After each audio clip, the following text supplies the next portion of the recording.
Alessandra Sublet s'est retrouvée citée bien malgré elle dans le nouveau numéro de Quotidien diffusé mercredi 1er février sur TMC. En effet, alors qu'il était invité du programme pour la toute première fois, Éric Ciotti a eu une petite pensée pour l'ex-animatrice de 46 ans devenue comédienne.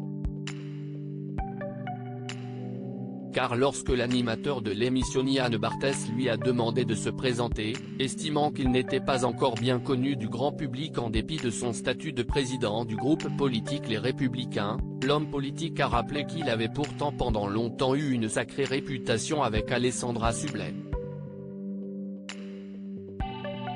Il, le public, note de la rédaction, me connaît un peu plus depuis que Canteloup m'a décrit en amoureux transi d'Alessandra Sublet, s'est-il amusé à souligner. Et d'expliquer que cela lui collait toujours à la peau, ça a beaucoup contribué à ma notoriété puisqu'on me parle dans la rue. Si est souvent la première réaction, on me demande des nouvelles d'Alessandra Sublet. Une confidence qui a beaucoup surpris Yann Barthès. On vous parle plus d'Alessandra Sublet que de votre politique, l'a-t-il interrogé. Le père de Bénédicte, Jeanne-Marie et Anne-Julie a alors confirmé ses dires, souvent. Il faut dire qu'Éric Ciotti s'inscrivait comme l'un des politiques que Nicolas Canteloup appréciait particulièrement imiter dans l'émission CIST Canteloup, TF1, qu'il a co-animé avec Alessandra Sublet de 2018 à 2022. Et la jolie brune était complètement fan de cette caricature.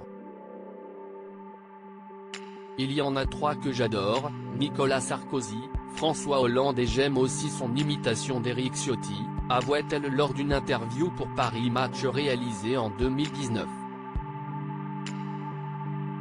Et de continuer, il le fait en étant juste à hauteur de la table.